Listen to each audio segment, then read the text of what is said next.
Después de su estadía en el Sinaí, llegó el momento de partir hacia la Canaán. El pueblo caminó durante 3 días y tuvieron sed. Y llegaron a un lugar donde había agua, pero resultó que esa agua era amarga. Y el pueblo, en lugar de pedir ayuda a Dios, murmuraron, se quejaron y lloraron. Pero el agua se endulzó al meter Moisés un árbol al estanque para reprender a ese pueblo rebelde.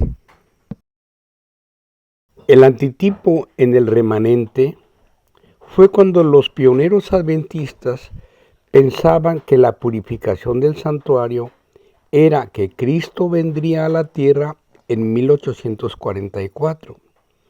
Pero Jesús no vino. Y ese chasco fue muy doloroso, hasta que se le reveló que el evento consistió no en que Jesús vendría a la tierra, sino que Jesús pasaría del lugar santo al lugar santísimo para el juicio investigador.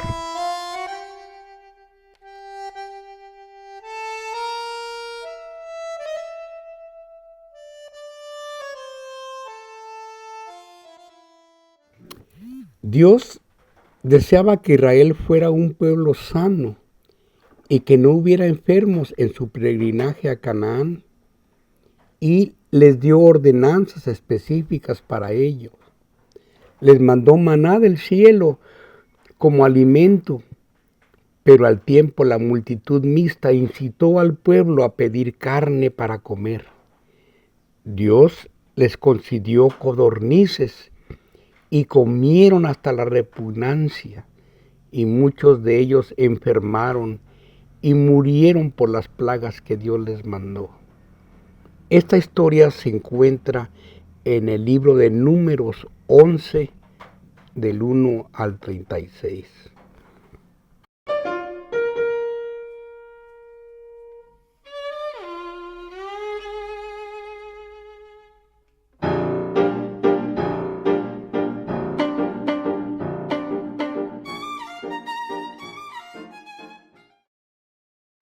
De igual manera, a los pioneros del movimiento adventista se les dio la Reforma Pro Salud, que incluía el no uso de drogas ni estimulantes y la sustitución de un régimen a base de carne por una dieta vegetariana y el uso de remedios naturales y hábitos saludables. Pero con el tiempo, la multitud mixta introdujo la idea de que esa dieta era opcional para volver al consumo de carne. De ese modo, el remanente dejó de ser el pueblo más sano. La diabetes, el cáncer, etc., son ahora parte de la normalidad cotidiana.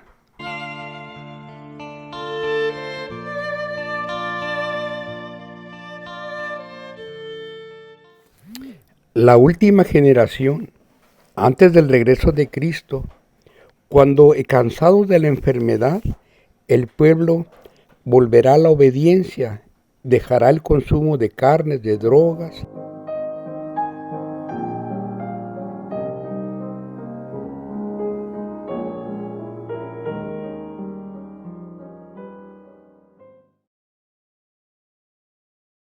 Cuando después de 40 días los espías llegaron al campamento, 10 de ellos dieron un informe lúgubre y negativo, pero Josué y Caleb animaban al pueblo para que avanzara, pero la reacción fue contraria.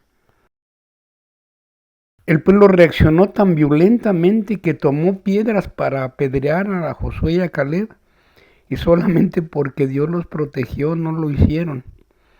Y debido a esa negación, Dios lo regresó al desierto 40 años por no querer entrar a poseer la Canaán.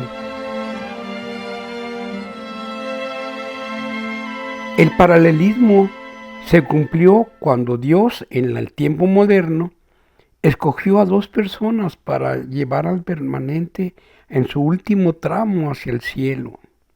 La dirigencia en el Congreso de 1888 se opuso al mensaje y ridiculizaron a los mensajeros. Y finalmente, al ser ofendido el Espíritu Santo, decidió retirarse.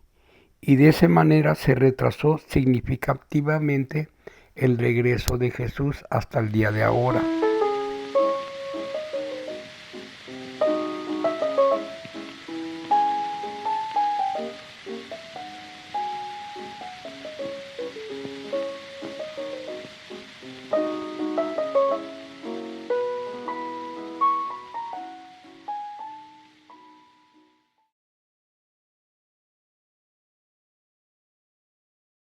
Dentro del pueblo de Israel se empezó a desarrollar un propósito obstinado de derrocar la autoridad de los jefes nombrados por Dios mismo. Se tramó una conspiración de hondas raíces. Coré fue el instigador principal de este movimiento. Su inconformidad consistía en que quería tener la dignidad de sacerdote, y tanto Datán y Abirán lograron conquistar a 250 príncipes. La envidia y los celos contra Moisés los movieron a la rebelión. Finalmente, cuando Moisés terminó su llamamiento, la tierra sólida se partió y los rebeldes cayeron vivos al abismo con todo lo que les pertenecía. Y el pueblo huyó, sintiéndose condenado. El fuego que fulguró de la nube alcanzó a los 250 príncipes que habían ofrecido incienso y los consumió. Al día siguiente Israel murmuró contra Moisés y Aarón, y estando a punto de hacer violencia a los abnegados jefes, una mortandad comenzó a hacer su obra de exterminio, que cesó solo cuando las oraciones de Moisés y la intermediación de Aarón, 14,000 israelitas ya yacían muertos como evidencia de su culpabilidad por su murmuración y su rebeldía.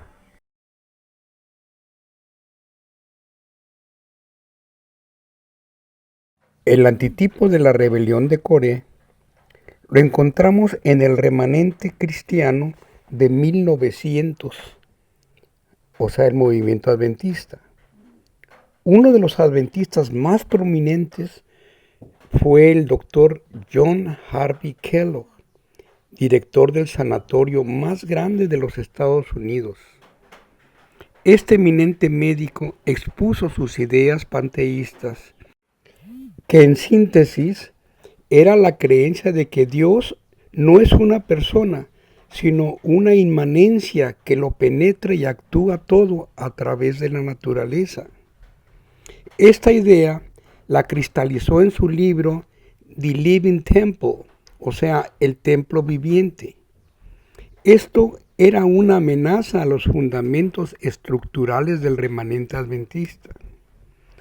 Así que este enfrentamiento doctrinal desembocó en un cisma y una ruptura, y finalmente la expulsión del doctor Kellogg y sus seguidores, perdiendo la iglesia a mucha gente.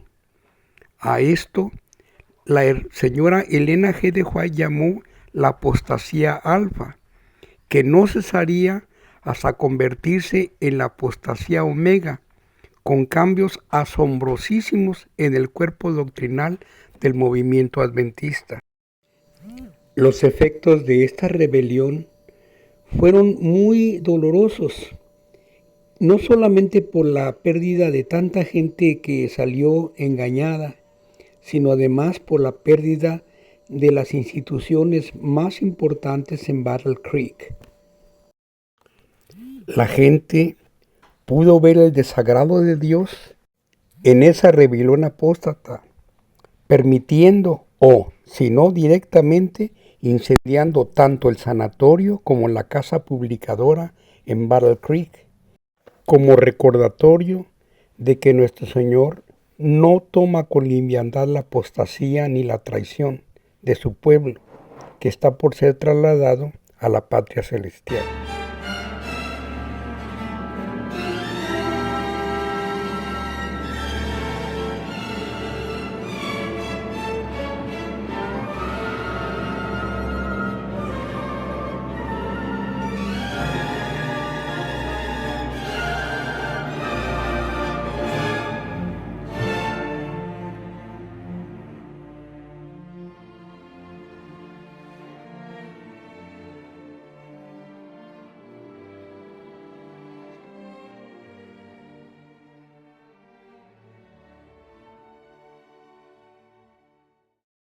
Después de la muerte de Moisés, Josué era ahora el jefe reconocido.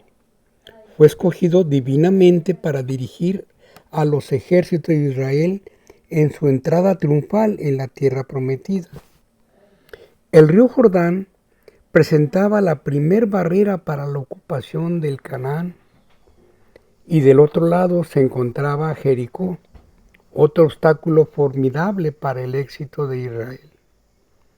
El río había crecido tanto que se había desbordado y era imposible cruzarlo en los vados acostumbrados. Y por orden divina, los sacerdotes llevaron el arca sobre sus hombros, avanzando directamente en dirección de la corriente airada y turbulenta, hasta que los pies de los portadores del arca tocaron el agua. Entonces las aguas que venían de arriba fueron detenidas, mientras que las de abajo siguieron su curso y se vació el lecho del río. Una vez cruzado el río, ya en Canaán, Jericó se hallaba frente a ellos. Jericó era una de las sedes principales de la idolatría y debía de ser el primer paso en la conquista de Canaán.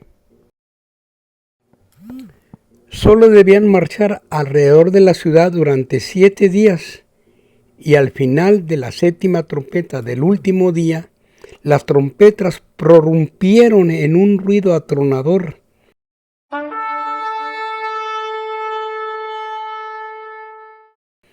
Y los muros y murallas cayeron estrepitosamente.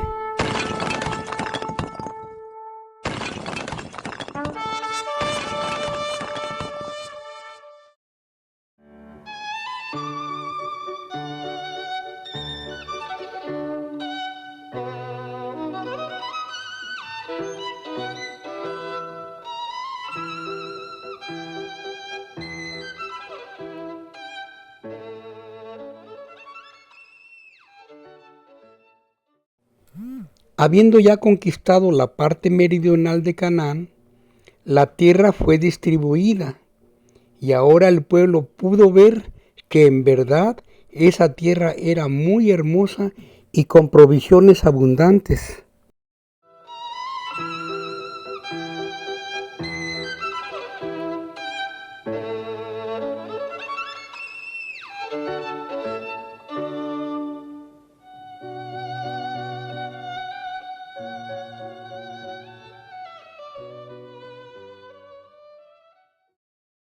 Hoy en día existen varios factores relevantes presentes en el escenario internacional. La Iglesia milenaria se yergue como líder moral para determinar la conducta social a través de la política y la jurisdicción, promoviendo leyes o impidiendo otras, como la separación de Iglesia y Estado, que ha puesto freno a su supremacía durante siglos. En su injerencia política promueven leyes que les favorezcan y también pugnan porque se deshagan otras, como la separación de Iglesia y Estado, que ha puesto freno a su supremacía que durante muchos siglos ha ejercido. El proyecto 2025 de Heritage Foundation, institución católica que promueve la oración en las escuelas gubernamentales. De esa manera, las dos instituciones, tanto religiosas como seculares, marcharán unánimes para establecer leyes coercitivas y dictatoriales, la libertad de conciencia, y oprimirán la disidencia a sus dictados opresivos. A los disidentes se le impedirá realizar sus operaciones de compraventa, a menos que se apeguen a la observancia de un día común como sagrado, además de prácticas religiosas contrarias a la Biblia y ofensivas para Dios. Se infligirán duros castigos, de tal forma que los fieles a Dios tendrán que huir en medio del caos social hacia lugares remotos y casi inaccesibles para esperar ahí la liberación que Jesús ofrece.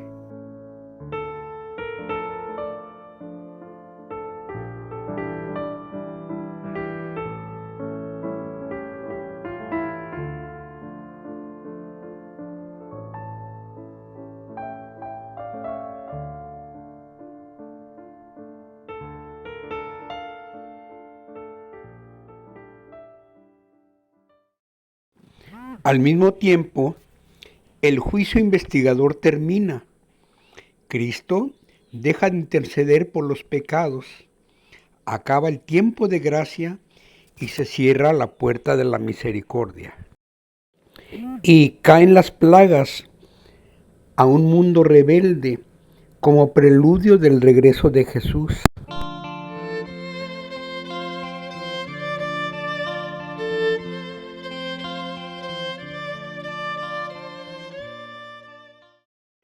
Y los que descansaban en el polvo, ahora vuelven a la vida, para llevarlos al hogar celestial y reunidos con la multitud de salvados en esa gran cena, teniendo la vida eterna para disfrutar de lugares maravillosos y apenas soñados.